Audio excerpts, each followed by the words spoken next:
Did you just turn off your... Oh, there we go. Oh, there I am. We got it. Oh, dude. Amazing. Perfect. All right, It had my region set like in the far northern reaches of Russia and just wouldn't let me come in. That's my fault. I am in the far northern reaches of Ukraine actually right now. So Rich is in Ukraine. He has access to my Instagram account. And so I saw him try to log in, and it sent me like a text message immediately. It was like, your Instagram account has just been hijacked by somebody in Russia. And I freaked out about it. And it took me like 3 hours to realize that it was actually just Rich. So trust me, this has been an ongoing thing. It's I know, because I'm like, I'm off all these other networks. I don't have OBS. Nothing should have camera control. I'm like, why isn't this working? Wait, you have the best setup ever. Yeah, actually. Oh, thank you. Yeah, 15-year-old me would have died in joy seeing what I've been able to accomplish in multiple years of the gaming industry. 15-year-old me. Castle of Grayskull? Yeah, that's the Castle of Grayskull. Oh, dude. Okay. All right. So a little bit about me. So I head up the WEX team, so the World Experience team, and so we're responsible for the world, the POIs and encounters, and the quests. And so I love, building worldish type of stuff. So I got my little West world over here that I've built in Legos. Got my Castle Grayskull. I got random stuff from movies and popular culture that you'd probably love or did love at some point. Still love for sure. Yeah. I think that's like a really good place for us to start. Obviously, everybody just tuned in right now want to get an idea for what you did with the team, and we're really glad that you can be here today. Thank you for taking the time. And I think kind of just one of the big places that we want to jump in is kind of get an idea of how the game has changed over time. I think a lot of us have been following the idea of New World for quite some time. And I know one of the biggest things that a lot of us had coming into it was like, okay, this is going to be a game that's going to be completely focused on PvP, and I feel like that's changed a lot now that we've had the preview. So what have those iterations of the overall idea of the game really been? Oh, sure. Let me unpack everything just a little bit, because there was a lot in that question. Yeah, that was like very much. I only have 30 minutes, so I hope we can do these again in the future. Like I love like interaction with the community, and that's kind of what this whole preview event is about: is building up those relationships to get feedback. We have really thick skin, and we're very, we're not above our shit not stinking, if that makes sense. It's like, we want to hear the good, the bad, and the ugly. What did you love? What did you hate? Like, let's talk about it. Let's discuss what do we think would make the game better. So that's why I love these opportunities to like reach out, have discussions, and push forward building like a great game. That's awesome. Let's fucking do it. Yeah, it's great. Yeah, so circling back on to the preview event itself. So we were in alpha a very long time, and we were learning so much about the game, and that's really what influenced the changes that you saw. Like I can't remember which Gamescom it was that I was a part of, probably a couple summers ago, but we basically were more of like this survival open world game, but we still had this mission where we wanted wars over ganks. We wanted this synergy between the PvE players and the PvP players that are trying to survive in this supernatural world and try to like battle for control. And so as we move through everything, we saw these opportunities where we don't want to punish one group of players so another group of players excels, but we both want them to have an equally shared awesome experience living within a tournament. And so our goals were basically focused around that, is like how can we take those things together? And so if you bridge that to what we were doing in the preview event, is we believe we have really strong bones. We think the framework is there, and now it's time to iterate, double down on the things that are hitting, re-examine the things that are missing, and see how we can improve them. And so during this event, which is like totally awesome, we got to expand to even more people, to get even more perspectives on ways that we can accelerate and enhance the things that are already there. Yeah, I think that's... Sorry if that was too long-winded. No, that's really good. That was really what we kind of wanted to get at, was like, what was the goal of the preview? And with that, I feel like one of the biggest questions that you started to answer that I see all the time when we were streaming it, when we were talking about it with everybody in chat, was kind of the idea of how much can stuff realistically change between now and the time the game does come out. You already started to mention some of those ideas of, okay, we're going to try to really double down on the stuff that's working, maybe get rid of some of the stuff that isn't working. How much change can we really expect to see before the game comes out? It's all how you measure and you perceive change, right? So if you're thinking that it's going to be like rainbows and unicorns and flying dragons and all that stuff, and the game looks completely different by the time we launch, I'm sorry. That type of change is probably not going to happen. But if you're looking at the things that are fundamentally important to you and to other players in establishing those very strong building blocks, like our goal is to try to get as much of that stuff prioritized and worked on and get more players integrated and playing it and getting feedback to build that up so that by the time we hit launch, it's going to be much stronger than what we played during the preview or the previous alphas. So if you measure that in increments, it's going to be a lot of increments that builds up into something bigger. And that's the journey that we want everyone to take with us. It's like I like building the game as part of the, not to say a collective, but like this synergy between the dev team and the community and building towards this goal. So whenever we look at the preview, how big is the map going to be when the game actually comes out compared to what we see from the preview? Comparatively to what you see, we are building more landmass. I wouldn't say it's going to be dramatically different, but there are going to be, other areas that you can explore with new types of enemies. One of the big things for us as we've been going through this and getting feedback is examining a lot of the stuff that I witnessed even on both of your streams of just like, oh, I'm doing the same kinds of things over and over again.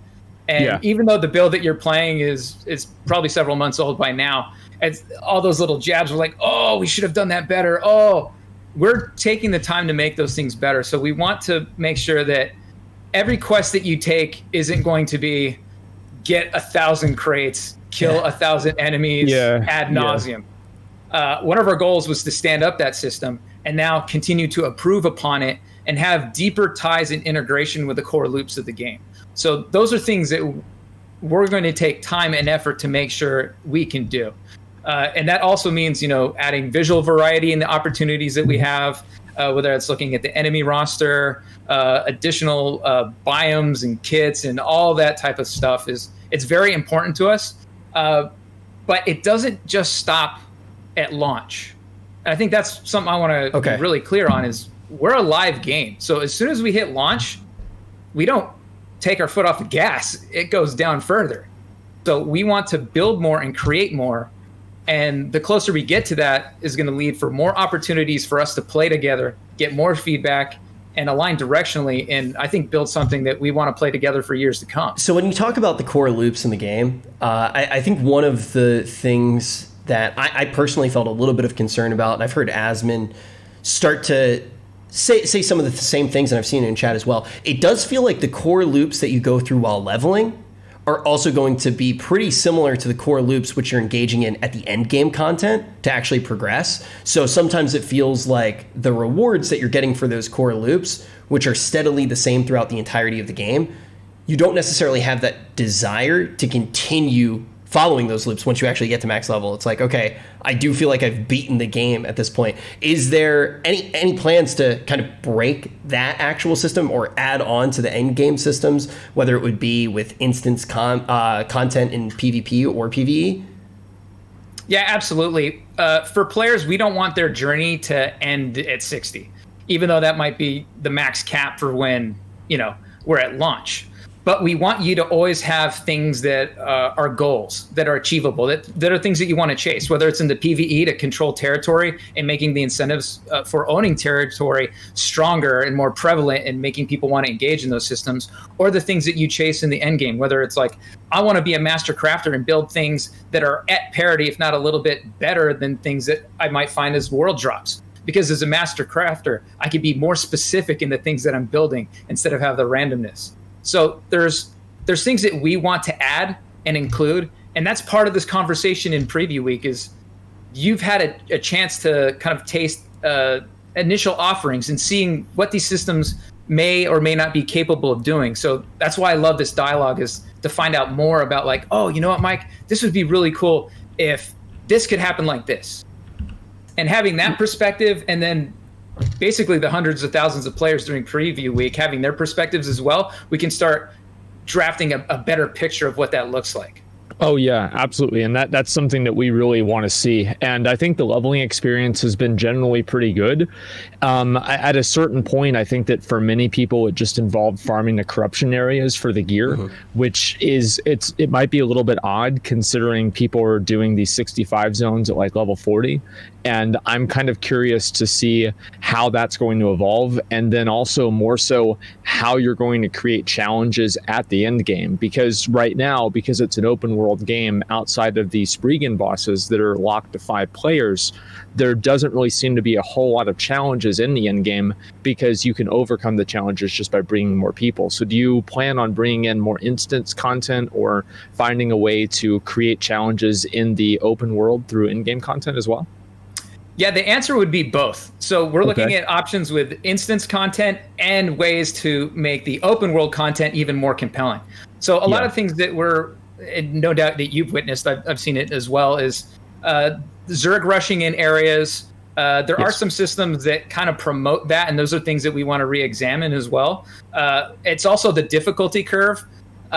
We did bias to make the game not as difficult early on, because we were afraid of new players getting accustomed to the control scheme. But it looks like players are very good at the game and are adapting very well. So those are things that we're going to consider as we look at, like, okay, how far above your weight should you be able to punch? How does that get dictated when you're with a group of people or more than a group of people? How does gear affect that, and also the gear chase?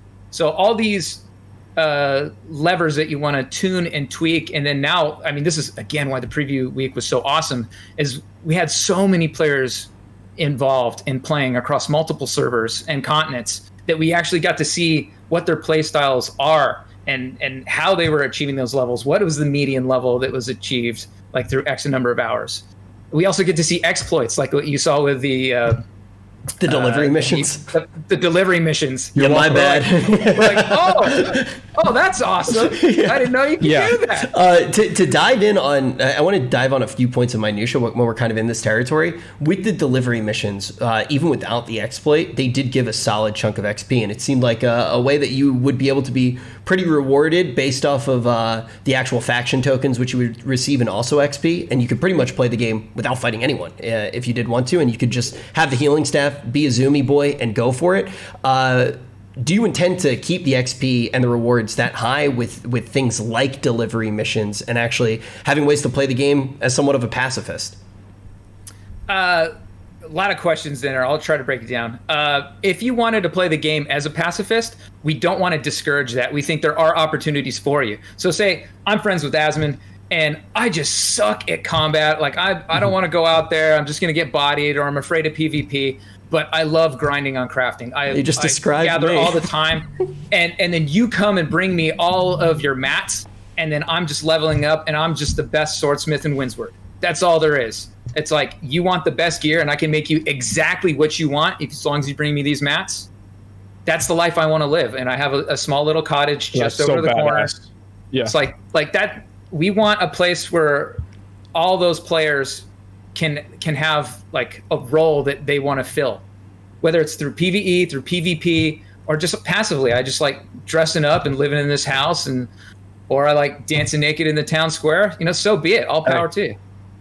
So next part is speed of leveling, right? Speed of leveling was exaggerated. It is preview week. We needed to see everybody playing in high level areas. Like, we needed to see what happens with the current state of the end game as it was several months ago. And so very eye-opening, a lot of validations and concerns, or I'm sorry, I should say concerns that we had were validated. And then we saw some other play behaviors that we thought were like amazing. Things that you guys thought were not bugs and were intentional and you kept on going after. I was dying inside, but it was very funny, and it was great content to watch. Are you talking about the top of the tower? Oh yeah. And what killed me, I was like, oh no, we fixed that. I know what change list it is exactly. I know. It's like we were going through like every single little weird, like, oh, well, what if we leave 2 ads up? What if we leave an archer up? What if we leave something else up? We had tried everything. And so it's very good to hear that you guys are looking at those things and fixing them. I do have a very specific question here, is that you're talking about specific gameplay things that you've identified that players have done. What are some of those things that you've identified and you've seen that like players are doing that you think are cool or that you want to change? Well, the things that we want to change is like life staff, me watching that in general, where I see why people are using that as a crutch, but that's not its intended use. Yes. And so we would rather re-examine that design. And as a matter of fact, all over weapon balance, like slightly tangential. It's like I saw the stun lock stuff that was happening with the hatchet. There are ways around it, but that's not the desired behavior to make it that easy mode in its current state. And so that's a big focus of ours, is overall weapon balance and like how these abilities integrate with each other to complement each other. Well, that's because it is classless, so your weapon means a lot to you as a player. It defines how you interact with the world. Well, how about like, so whenever you use an ability, let's say on your life staff, or like I think the hatchet's the best example. So let's say you use Berserk and that's a 45-second cooldown. Then you swap your weapon, and then the other weapons are also on a 45-second cooldown for that ability. Is that something that you see like an issue with, or do you think that should be like that? Is that intended? It was intended the way that it came out. Yeah. But after playtest feedback, and then through our alpha, and then also watching player sentiment, we're actually re-examining that, and we want to see like it's walking that line before. You don't want it to be too spammy, but you also want it to feel accessible, and you want to make the decision making for players feel awesome, right? You're like, I saw this chain because the way I set up my abilities uniquely between these 3 weapons, so I can do stuff that someone else might not. And really, I could watch you and say, like, you know what, that's Asmon playing because the way that he's comboing these abilities together. That's very uniquely him. Yeah. That's the way he does. It's like we want that type of tactical combat depth. Like we want skill to be important. So combat balance, whether it's like you're feeling lag in attacks, or you're feeling like attacks are queuing up too fast. Yes. Those are all collision issues. Those are all things that we're actively looking at and are very important to us and as far as the overall play experience. Now, what I can't tell you, because I don't run those teams, I can't tell you what the exact solution is, but I can tell you that it's definitely on our radar. It's a concern of ours because we want all of us, ourselves included, to have the best possible play experience. Because what I like about New World is its unique take on combat within an MMO. I love the fact that it's like an action RPG with an MMO wrapper. It's like awesome to me because I don't really get to participate in those. And I love all action combat games. I'm a sucker for them. It's like Devil May Cry, Bayonetta, Revengeance, like anything by Platinum. I'm a big fanboy, but yeah. Okay, well, that's good. I have another question. I think a lot of people have asked about this. How do you guys feel about mounts? Oh, that's an interesting question. Yeah. That's one that I think there's still a lot of debate over. And I've seen it on other stream channels as well. It's people discussing it. Is it more important to fast travel between towns and then explore the open cities? Or how does the mount impact PvP and your interactions with other people?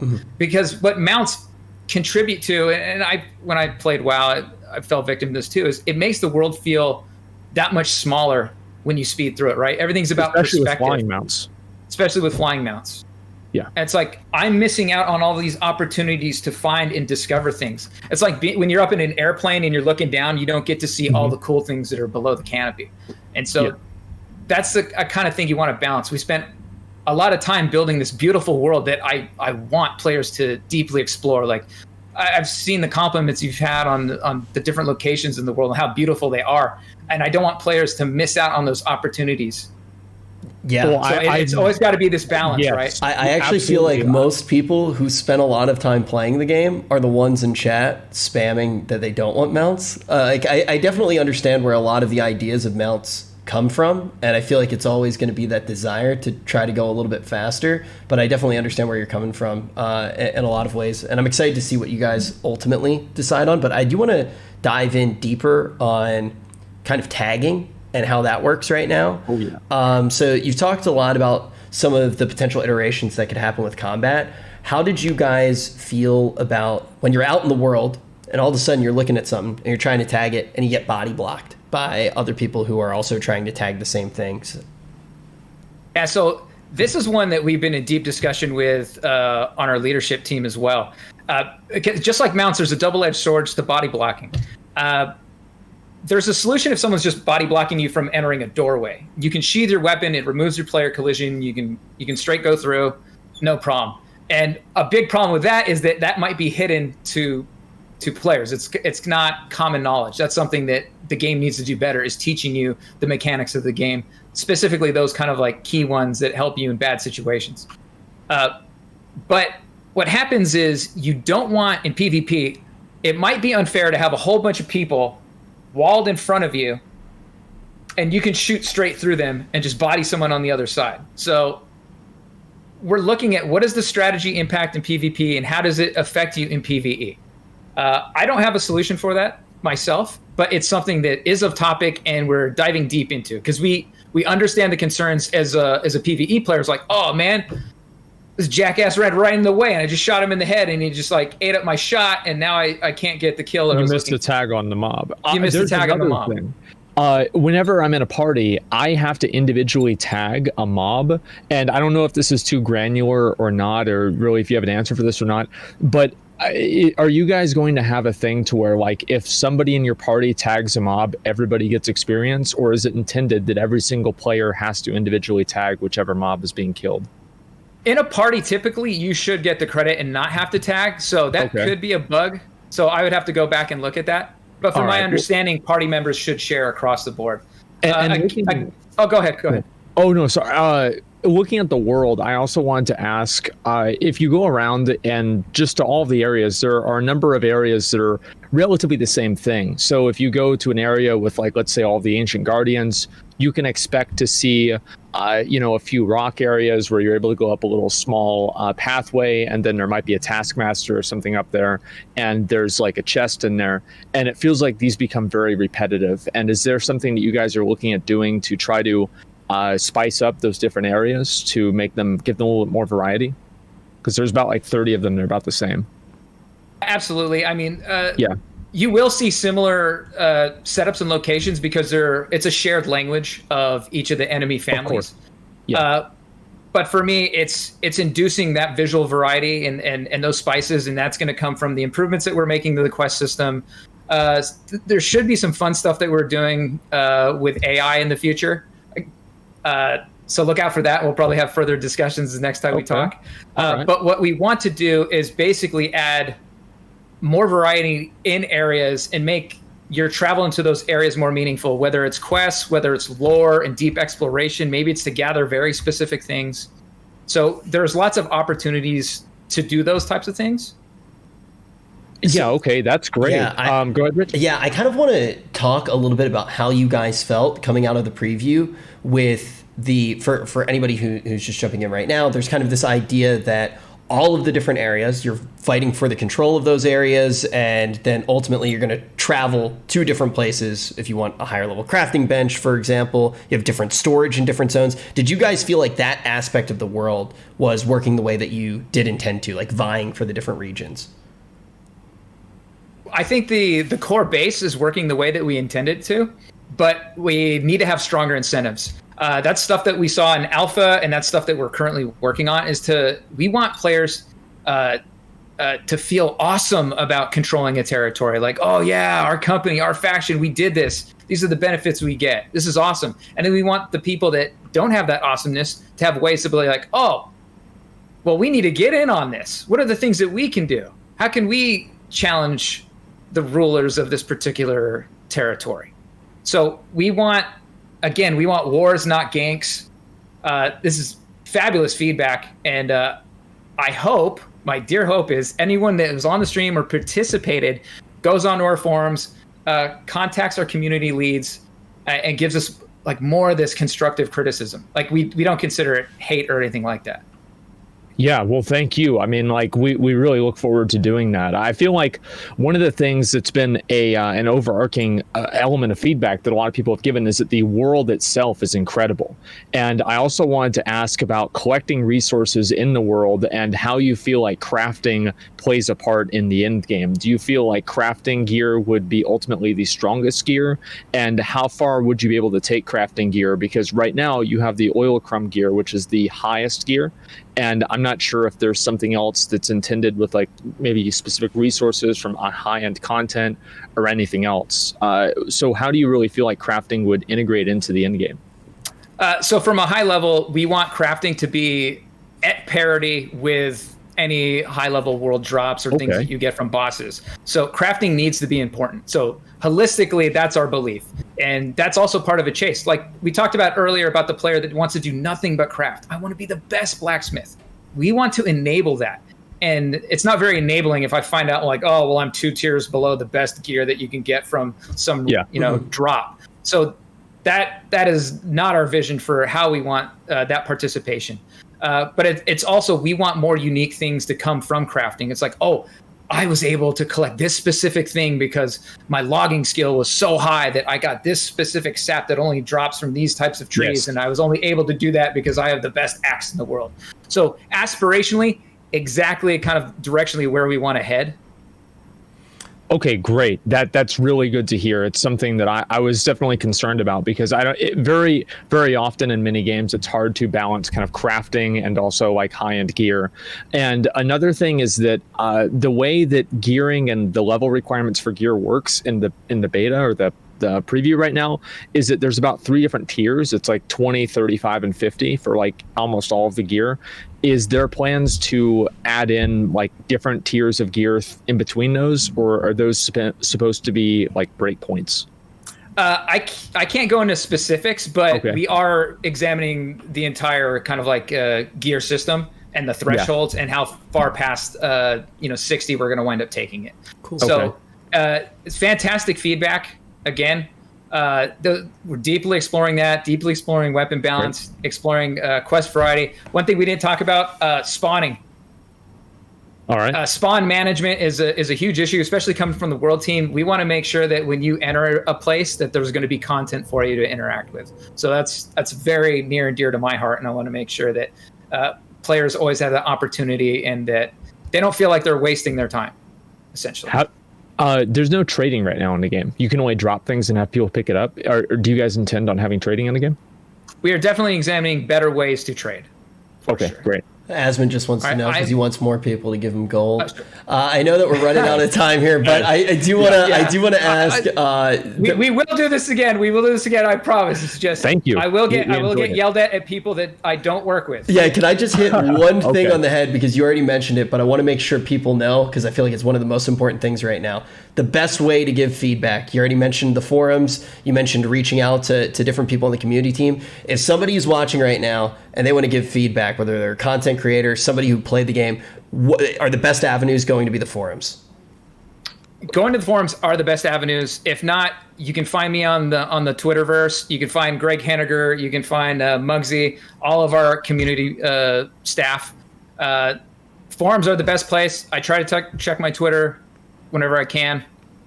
But yeah, coming out of this preview week, I want everybody to know we're listening. We totally value your opinion and your feedback. If something sucks, that's great, but tell us why. Go into detail. Okay. I want to know why it sucks for you. Because saying something, just sucks. I'm like, well, how are we going to talk about a solution if I don't exactly kind of know what the problem is and why you're having friction? Yeah, that makes a lot of sense. And we're going to get another preview after this one's over? Absolutely. I mean, really? I have no dates to announce, but there will be upcoming alphas, betas, previews. Okay, great. That's awesome. Yeah, we want more people participating and giving us this valuable feedback. Like again, before I leave here, it's us together in this. Like the dialogue that we're having to build a better game, a better Eternum, a better new world that we all get to play together in. And that's what I look forward to, and that's what I'm excited about genuinely, is playing with my friends and meeting new people. Thank you so much. Thank you very much for doing this. Yeah. It really means a lot. Thank you. Thank you for having me. Of course. All right, well, hope to talk to you again very soon. All right. See you, everybody. Talk to you later, man. See ya.